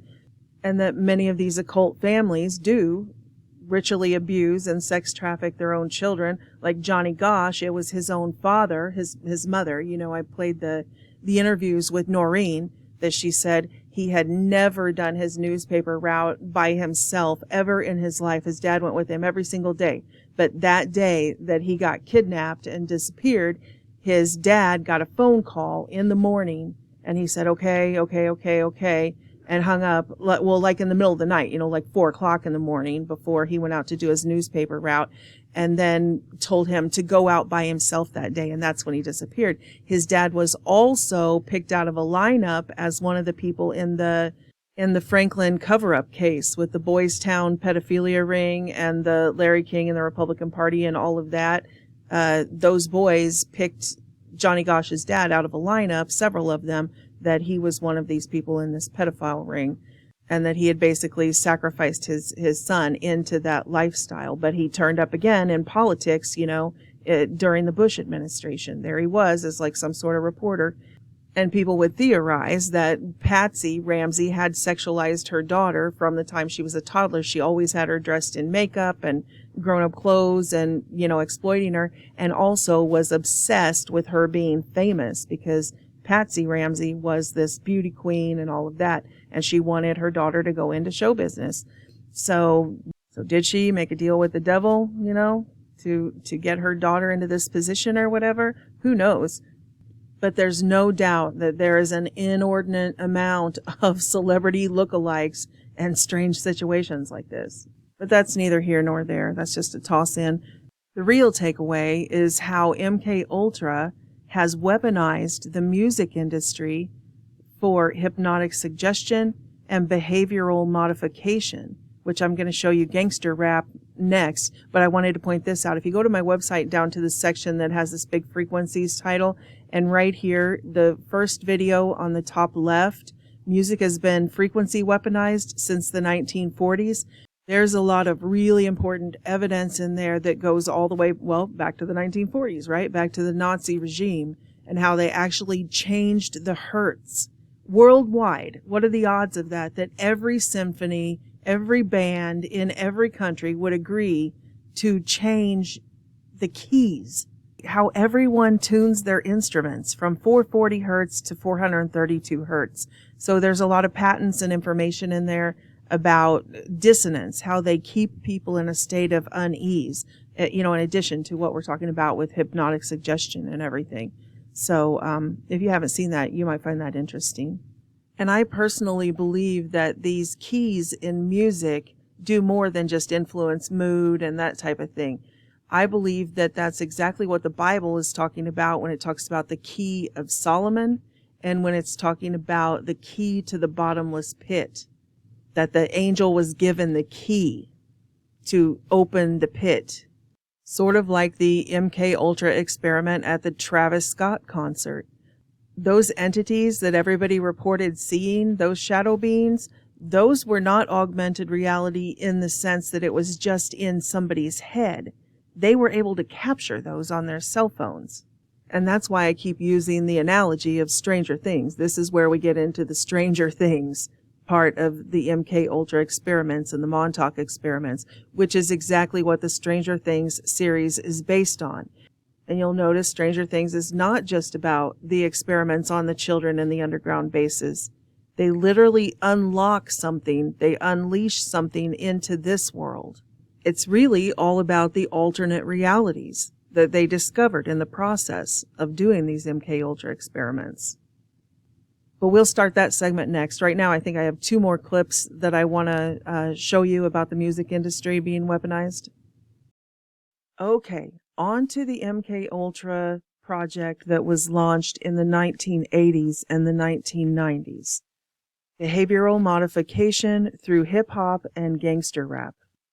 There's a reason why we see these roaming gangs of children that we showed all the clips of in the beginning, who have been programmed with the very definition of a demon, to kill, steal, and destroy. You know, earlier when I talked about that secret base out in California called the Star Factory, and we talked about how the CIA had simultaneously introduced LSD to the masses, while they also created this entirely new music genre, the psychedelic music. They created the bands, they created the clubs, all of it. Well, the CIA did the same exact thing in the 1980s, only targeted at the black community. They simultaneously distributed the crack cocaine into all of the black communities for the drug cartels, while launching this whole new gangster rap, which again is a frequency-based MK Ultra mind control or hypnotic suggestion technology. Before the mainstream media went to work on behalf of the elites and tried to distract the masses from the scandal. My name is Gary Webb. I am an investigative journalist. I've been an investigative journalist for about 25 years for daily newspapers. And in 1996, I wrote a series of stories entitled Dark Alliance, which was about CIA involvement in drug trafficking.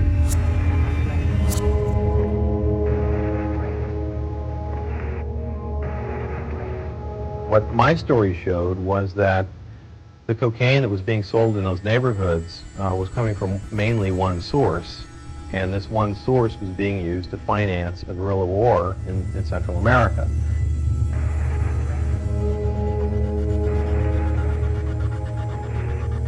The general idea of the CIA dealing drugs was something that the American mainstream press had never written about before, and that's why it prompted outrage among blacks, among drug reform activists, among politicians, by the CIA, by every federal agency involved in the drug war, because it showed they weren't doing their job. There was a fraud.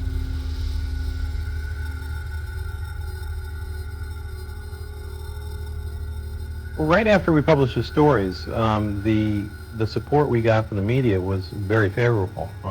Newsweek magazine did a big piece on the story and said it was well documented and well researched. The website was getting like 1 million hits a day.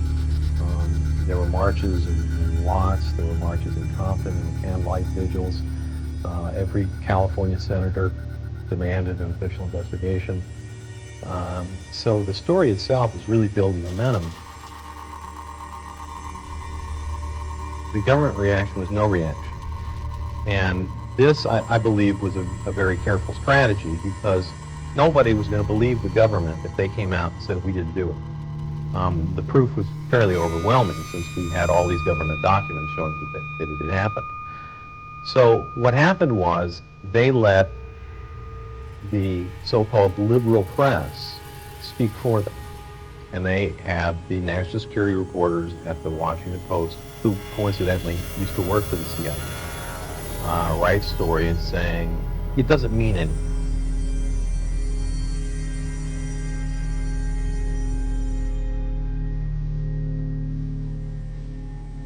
It was a distraction from what the story said, and it became sort of a media war between the Mercury News, which stood behind the story at that point, and the rest of the establishment media, who wanted us to back away from it.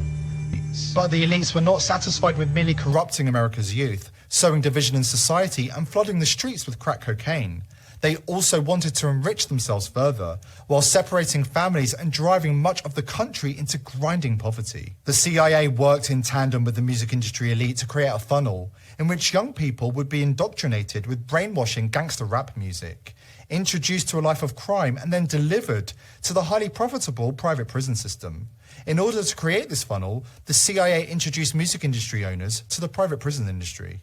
Once the funnel was in place, the system was a lock. What if I told you that some of the biggest music companies are in cahoots with private prison owners? And that the rap music we listen to is not only meant to entertain, but to verbally and visually support criminal behaviors that funnel disenfranchised people into these private prisons. Lastly, what if I told you I have proof? In 2012, Core Civic, formerly known as Corrections Corporation of America, the biggest name in the private prison industry, contacted 48 states offering to buy their prisons. One requirement of eligibility for the deal was particularly strange: an assurance by the agency partner that the agency has sufficient inmate population to maintain a minimum 90% occupancy rate over the term of the contract. Wait, dragon? What? What kind of legal and ethical measures could be taken to ensure the maintenance of a 90% prison occupancy rate? Now let's work together to connect these things, because I'm sure you're a smart person. It won't be long. Let's do the work. In 2012, a mere 232 media executives were responsible for the intake of 277 million Americans, controlling all avenues necessary to manufacture any celebrity and spark any trend. Time Warner, as the owner of Warner Brothers Records, can not only sign an artist, but since they're also owners of Entertainment Weekly, they can also put an artist on the cover by next week. You think you choose what you listen to, but do you? Both BET and MTV belong to Viacom. Okay, now I know that's not news to some, but when the use of these media conglomerates is cross-checked with ownership of the biggest names in prison privatization, it's starting to get a little fishy. The largest holder in Core Civic, formerly Corrections Corp of America, is Vanguard Group Incorporated. Vanguard is the #1 largest holder in both Viacom and Time Warner. Vanguard is also the largest holder in the GEO Group, the second largest owner of private prisons in the U.S. The overlap in private prison / mass media ownership is disturbing. Let's make this clear. The people who own the media are the same people who own private prisons, the exact same people. They make money from getting so-and-so from the hood to glorify the life they live. And they don't care about the impact it has on others because money is the motive. Then when the music influences others in criminal behavior, they make money from all the impressionable low-income people of color that are expected to go inside their private prisons. So basically, they created high-tech concentration camps, prison camps, all around us. And the military-industrial complex used MK Ultra for behavioral modification so that children like this, it's a badge of honor. That they manufactured consent. So these children think this is a badge of honor to become criminals. Oh, it's gangsta. You're so cool. No, you've been duped into being put in a concentration camp. It's just a matter of time. And this is just one of a huge portfolio of psyops, psychological operations that they use to put us in the concentration camps, the quote prisons, literal prison camps. Bill Gates, we talked about that both in the previous COVID videos and in Titan Point, that he is not just buying farmland, but he had that big liquidation of some of his stocks and he invested that in private prisons. He also invested in the ankle bracelet monitoring during the COVID-19 PSYOP. And we saw several governors started using it. They did the beta test on it, that the quarantines, the COVID quarantines, that they were forcing people to go on house arrest. I mean, they put us all on house arrest, but some people, the non-compliant people, the judges, the corrupt judges, actually made them wear ankle bracelets. So they were literally on house arrest. So that's what Bill Gates is invested in, private prisons and the private prison companies that produce the ankle monitors. And we put all of that information, the names of the companies, all of it in those past videos. Well, and the whole focus on large audiences and heightened group susceptibility also gets into the mass formation psychosis phenomenon, as outlined by Robert Malone, and everything that we've been going through collectively over the past few years. It gets into some of that too, in my opinion. So they wanted to do experiments which were, quote, too dangerous, too shocking, too unusual for routine testing. That's what would be of interest to them. That's a 1956 memo. Wow. Here's another crazy thing. They also researched electric fish who can zap each other with electricity in a bid to create a super soldier who could do the same thing. Electric fish. Yes, they were trying to create super soldiers that could electrify people. What the heck, dude? They were literally trying to create like super villains in this thing. For real. This is in the documents. Electro is real.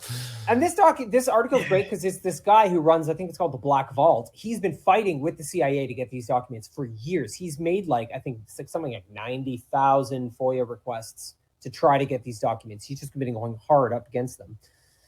So anyways, this is what's really interesting. They were implanting electronic devices into animals to see whether electronic impulses can essentially control the brain. And most worrying, John says, is that there's still at least 1,245 pages missing, which could mean there is even more disturbing. Because every time he wins a fight with the CIA and gets another batch of documents they've been withholding, it gets worse and worse, and it reveals crazier and crazier things. So he's like, dude, what is in those 1,200 extra documents that they're because basically they gave him a trove and said, this is everything. And then he went through it and he was like, there's thousands of documents missing. What are you talking about? And so he's been in this battle to get the whole trove that they claimed they gave him. So why? This is crazy. Yeah, it's nuts. So he believes this means it's all still taking place. Of course, it's all still taking place. That's what Jeffrey Epstein was doing. That's why he was a multi-billionaire who really didn't have a job. He was funneling money into, just like they said, and isn't that shocking? Back in the 1950s, they were putting these electrodes inside the brains of mice to see if they could be controlled that way. And that's precisely what Jeffrey Epstein was financing through China and through Harvard and these other places, was the ECOG experiments, which was exactly that. Could you remote control a human? Well, they were developing it. When they say there's missing documents and they think that those documents show that these programs have continued since the 1950s, well, that is 100% verifiable. If you haven't seen this video here on the screen, yes, it's an old video back from the Epstein arrest era, but it lays out all those documents and the connections and the names and the universities and the projects and everything that he was funding. That it's exactly what they were talking about in those CIA documents. And please don't let it escape you, though, that he is a pedophile. These two things go hand in hand. People don't want, we understand, especially those of us who follow Christ, we understand that it's an anti-Christ regime, that we are dealing with Satanism, a satanic regime. But there's a huge part of society who just can't cross that hurdle. They'll agree that there's political corruption. They'll agree that, these people are pedos and stuff, but they can't admit that what we are dealing with here in this crime syndicate is demonic, that they're not just in this for political control or to make money. These people are demonically animated. The behavioral modification is to externalize a hierarchy of demons. That's it. What we see on the earth, this cult that is implementing this for the demons, this is just the tip of the iceberg. The people in this cult are literally lower level peons. They seem like the super billionaire, most powerful people to us, the slaves, but they're just peons. The entities who control them are non-human entities. And that's so important. That's one thing you don't see in these little dumps of CIA declassified documents. They don't talk about the non-human entities. The whistleblowers, everyone in the underground bases, the MyLabs, the abductees, like everybody else is talking about it, but not in any declassified CIA documents. So that's where we're going now, into the Stranger Things, is the MK Ultra experiments that are run by non-human entities. The cult who worships these entities and serves these entities and institutionalizes and normalizes all of the things that the demons love, to roll out the red carpet for the Antichrist. That's what they're doing. That's what the externalization of the hierarchy is. They are rolling out the red carpet for the Antichrist. And it's earth-shattering. It's heart-wrenching to see them turn our children into demons that will serve this regime. Thugs and killers and destroyers and sexual perverts. They've assimilated them. They've literally turned our children into demons who will serve the Antichrist because they want to. They manufactured consent. They programmed them to be the society who will roll out the red carpet for this Antichrist and be proud to be their thugs, a badge of honor to be murderers and perverts and everything. Part of this cult. They got brainwashed into a cult. I mean, do you really think it's a coincidence that the fall of Lucifer, that his sin was pride? That's his banner, Lucifer's banner. The cause of his fall was pride. And that's the banner of these movements? They're proud of it. Badge of honor. They are proud of their sin. We're still out here trying to throw them a life preserver, and some are waking up and coming out of the trance, out of the spell, out of the hypnotism, taking the veil off of their eyes. There are still living humans out there who can be saved. But the army of Antichrist has been established. They carry his banner, and they love the things he loves, to kill, steal, destroy, sexual perversion, all the things the demons love. They love, and they hate us. The army of Antichrist is out there right now, burning down churches all around the world. Not just the 64 churches that just burned down in Canada. You know, we've done tons of videos over the years showing them burning Bibles. They're not Antifa, and those guys aren't just burning flags. They're burning Bibles. The LGBT community kicked off Pride Month with ripping up a Bible. So anybody who says this is just about love is love, yeah, you're not showing me any love. You're the most hateful. Verbally assault us day and night. They don't believe we should have any rights. They've inverted good and evil. Just like the Bible says, woe to those who call good evil and evil good. They have inverted darkness for light and light for darkness. They call bitter sweet and sweet bitter. They call us haters and bigots and criminals, homophobes, just constant verbal abuse. And they want to make it a crime to be us. They call us terrorists, domestic terrorists, Christian nationalists. They're in the upside down. They are in the inversion. The dead internet theory, inversion, that point where you get to that point where it's completely flipped upside down, like Stranger Things literally calls it the upside down. They're in that. They're already in it. They have been brainwashed to call evil good and good evil. It's crazy. Okay, so what we're looking at here, though, is that they essentially have three techniques. Now we can see from everything that we've gone through, they have three ways. They have trauma, they have drugs, and they have like electronic interference. And those are like the three things that essentially the CIA not only sort of used, but became relatively successful with. You know, because like this is one of the other things that he brings up in this article. He's like, they were relatively successful. It doesn't record that they had a ton of failures. It shows that there was like a high success rate with a lot of this stuff. So this is interesting because what I'm going to take us back to is when this finally all came out, right? Like around the time of like, it was like 1977 when this all came out and they actually had to have the hearings on it and MK Ultra got exposed, right? You had the joint hearing before the Select Committee on Intelligence and the Subcommittee on Health and Scientific Research of the Committee on Human Resources in the United States Senate, which is the whole focus of this was Project MKUltra, the CIA's program of research and behavioral modification. So this is from August 3rd, 1977. And so this was this meeting where they actually sat down. They were like, what were you doing? The public deserves to know. And they get into it and they go through some of the documents. So in one of the documents, there is a request for support of research on the mechanism of brain concussion. Okay, it says this is a request for financial support for research on the mechanism of brain concussion. And they talk about the progress made to date under the above contract.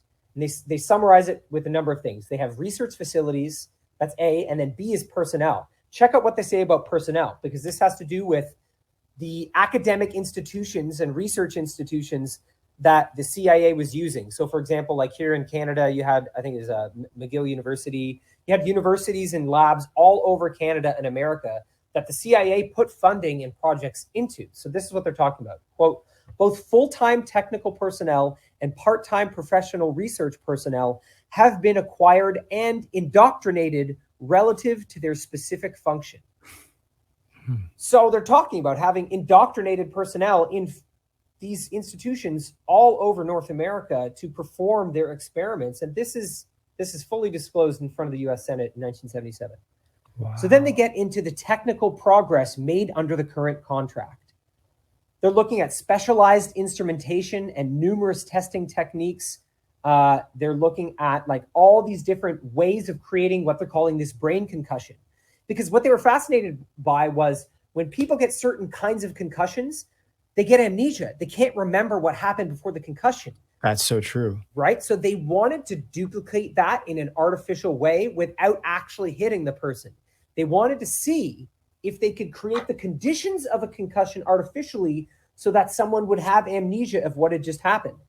So like one of the things that they created was a skull, a simulated skull that was a glass and it was filled with fluid.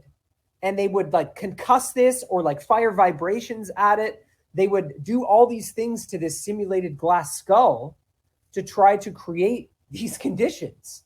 You had sound waves propagated in the air. So they were using sound waves to try to mimic it. All of this was like different measurements and ways to try to recreate the conditions to establish like what they wanted, which was these amnesia states where they could impact the brain and create control of people's memories. So they didn't want to create physical trauma. They wanted to avoid that. And they wanted to get into ways of creating the impact. And they got into what was called resonance cavitation. Okay. And there were two ways that they were looking at doing this: a blast wave propagated in the air, or number two, physical excitation with a mechanical driver or horn tuned to the resonant frequency of the head. Okay. What does that mean exactly? Okay, so everything has its own resonant frequency, right? Everything Yes. in the world has its own resonant frequency. You've seen this where, you know, those videos of bridges that just start going crazy. And what they found was that the way that would happen was that they would find the resonant frequency of the bridge and they would vibrate the bridge at its resonant frequency, and it caused the whole bridge to wobble and even like come apart, right? So this is true for everything. So is it still going on today? They were asking for funding back in the 1970s to learn how to erase memories, basically by creating brain damage with frequencies. I mean, the audacity that they would come before the American people and say, yeah, we want your tax dollars so that we can induce brain damage. But we know it doesn't matter if we agree to fund anything or not. They just have their black ops projects underground and they'll do it anyway. But is there evidence that it continued today? Yes, that's exactly what Ben was talking about earlier at the Taylor Swift concerts. People are reporting spontaneous memory loss, like missing time. When certain frequencies are played, certain songs are played, entire swaths of the crowd do not remember hearing that. They went into a hypnotic state and they have no memory of it. In fact, that technology is reported in all sorts of communities all over the earth. UFO abductees, nearly 100% of them report having this memory wipe technology used on them. MyLabs, the super soldiers, after their treatments, they report having this memory wipe technology used on them. SRA, satanic ritual abuse survivors, they report being memory wiped. Manchurian candidates and prisoners of war held in communist countries.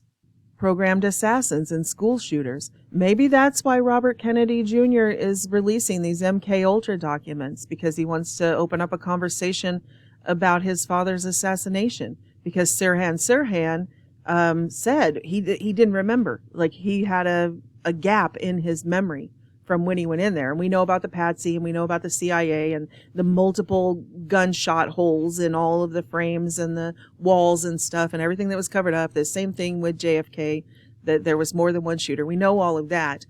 But as far as Sirhan, whether you think he was just a patsy or whether you think he actually fired shots that landed their target, he reports this mind wipe technology. It's everywhere. MKUltra's fingerprints are everywhere. None of these programs ever ended.